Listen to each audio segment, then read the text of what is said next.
Jackie Aina and Juvia's Place previous debacle. I don't know what happened either, so I went down the rabbit hole so I can give you the details because I know a lot of other people are like, okay, so what happened? So allegedly, what happened is like Juvia's Place started to gain some traction, and then they started to have a few different collaborations that were public. Obviously, they started to get a lot of orders and stuff like that. Apparently, Jackie Aina sent her PR, and somebody is saying that Juvia's Place pretty much was like, why would black creators try to bombard us to get stuff for free? No, you gotta pay. Now, that is what one creator has said. The research that I went down the rabbit hole of is in 2009, Juvia's Place launched some foundation and they started to vet out black creators. And those black creators felt like Juvia's Place did not do a good job of using black creators to promote the brand prior to that. With that in mind, they all declined the opportunity to work with the brand because they felt like they had not done a good job of establishing healthy relationships with black creators. This was in 2019. Now, Jackie goes on to mention that apparently Juvia's Place is not in a position to receive constructive criticism. Let's get into it. That is specifically attached to that Jeffree Star collaboration that I spoke about previously. Pretty much, the Jeffree Star collab, and I shouldn't even say collab. Jeffree Star posted a video reviewing Juvia's Place, and Juvia's Place posted it and continued to promote it, right?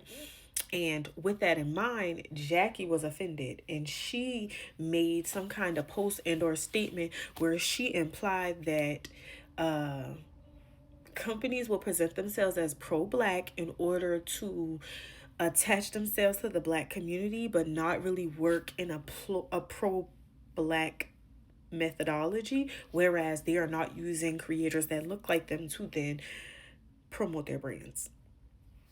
And the lack of acceptance of criticism is that Juvia's Place then went on, I guess, to kind of say that perhaps Jackie was not pro-black. Now, I don't know if she actually said those actual words, but that is what the founder kind of got into it, if that makes sense.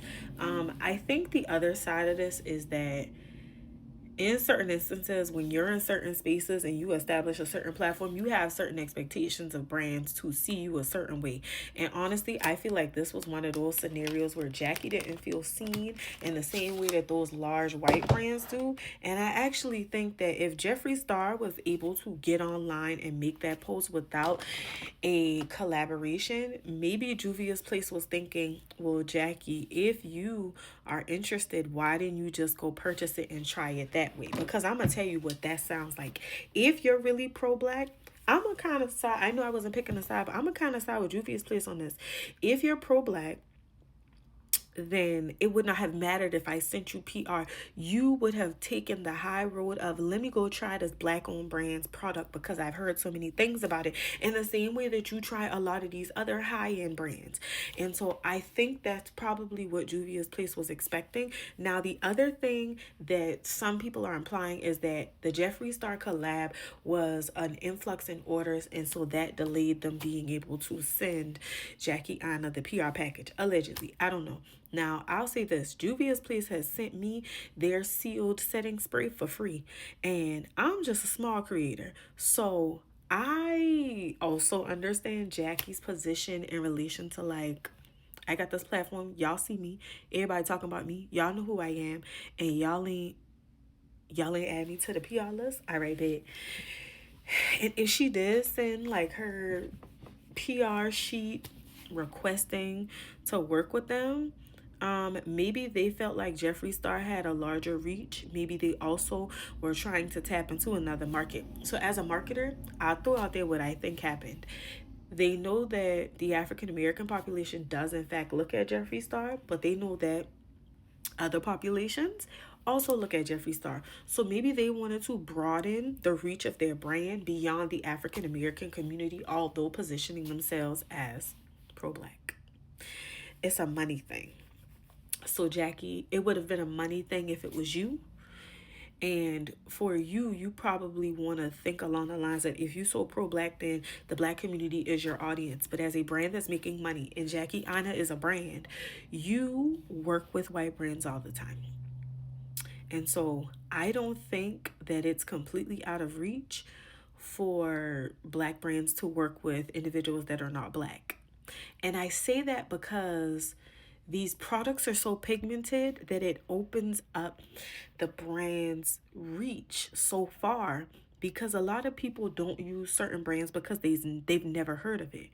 And honestly, truthfully, Juvia's place in something like a Ulta is on the same aisles as like Revlon, L'Oreal, the drugstore brands, if we being completely honest. It's not on the side with Patrick Todd, Urban Decay, and Fenty, and all of that. And so then that constitutes kind of what the target audience is. And they're just trying to broaden their reach for awareness, for engagement, and obviously for an influx in sales. I think that sometimes we can have such a mighty position on our platform that we don't consider the business side of it. Everybody eats. They can either eat with you or at the other table behind you.